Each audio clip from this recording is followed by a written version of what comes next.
یو وظیفه ده او ما یو څو ما ډېرو ملګرو ته ښولې ده او ډېره مجربه وظیفه ده او ډېر لا علاجه مریضان پې الله تعالی ښه کړل. ریزلټ یې موږ ته ښکاره دی. نو دا وظیفه ده د شیخ العرب والعجم حضرت مولانا عبدالغفور عباسی مدنی رحمه الله، جنت البقیع کې دفن دی، عثمان غنی رضی الله عنه خواته. دا ډېر لوی هستي تېره شوې. دا د هغې دا وظیفه ښولې وه چې دا د هرې بیمارۍ دپاره اسانه وظیفه ده، لا علاج مرض چې ډاکټران یې بلکل وله بس چوټي وله ورکړي، جواب وله ورکړي چې بس کور ته یې بوځئ، بس دا دوا ورته کوي. هغه مریضان یو درې خو زما د سترګو وړاندې پې الله ښه کړي. یو دوه کسان چې نو هغه د کرونا سخت بیمارانو او پیپړې بالکل ختمې شوې، 0.9 صرف 0.9 پیپړې پاتې، یعنې تقریبا 99.1 سمثینګ دغه پیپړې ختمې شوې، هغه بالکل ختم. ډاکټران وایي چې پیپړې دوباره نه ریکور کېږي.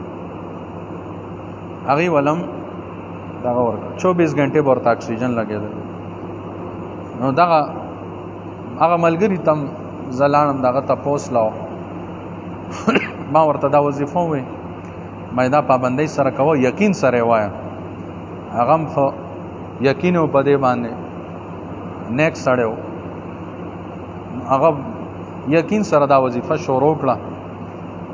او ما خو ورته 313 پیرې ووایي چې دا به 313 پیرې وایي، مخکې رستو 3 ځله به درود شریف وایي.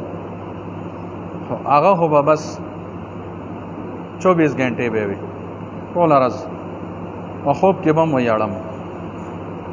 الله رب العزت په میاشت کې دن هغه ښه کو او پیپړې اوس 100% کار کوي.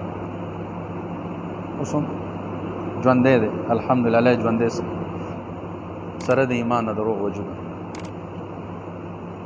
او دغه شان یو بل مریض و، هغه زړه چې نو ختم شو 20% پاتې، هغه ته مې وویې دغه تقریبا 80-85 سال عمر و بابا، هغه هم دا وظیفه شروع کړه، زړی چې دی نو بلکل 100% اوس کار کوي. هسې یو بل زمونږ ملګری و ډاکټر صاحب، هغه ته مې وویل، هغه هم الله ښه. او بل ملګري ته راته ووایي چې یاره زمونږ سره ملګری دی، هغه بیمار دی، هسه وظیفه غواړي، وایي ته خپل شیخ صاحب ته ووایه چې ما ته څه وظیفه وکړي. ما ورته دا وظیفه وښوله، هغه هم الله تعالی بلکل یو څو ورځو کې بلکل روغ جوړ کړ. داسې ډېر ناس ملګرو ته ما وایي، هغې نور چاته ښولې دي، وایي زموږ خاندان کې لا علاجه مریضان الله په دې سره ښه کړل. نو دا زما ټولو مسلمانانو ته د دې اجازت چې دا وظیفه دا کوئ چې څوک هم بیماري د کرونا مریض دی که د هر څه مریض لا علاجه مریض او دا د 313 پیرې کم از کم وایي، یا الله یا سلام یا قویو، یا الله یا سلام یا قویو، 313 پیرې دی دا وایي. هر ټایم یې ویلی شي 24 غنټې کې څه ټایم وایي 313 پیرې، یا الله یا سلام یا قویو، مخکې رستو 3 ځله درود شریف.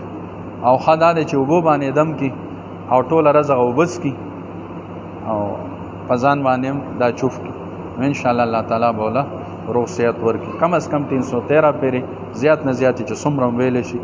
ما ټولو خلکو ته د دې پوره مسلمانانو ته د دې اجازت دی. دا وایي دا ډېره مجربه وظیفه ده. واخر دعوانا ان الحمد لله رب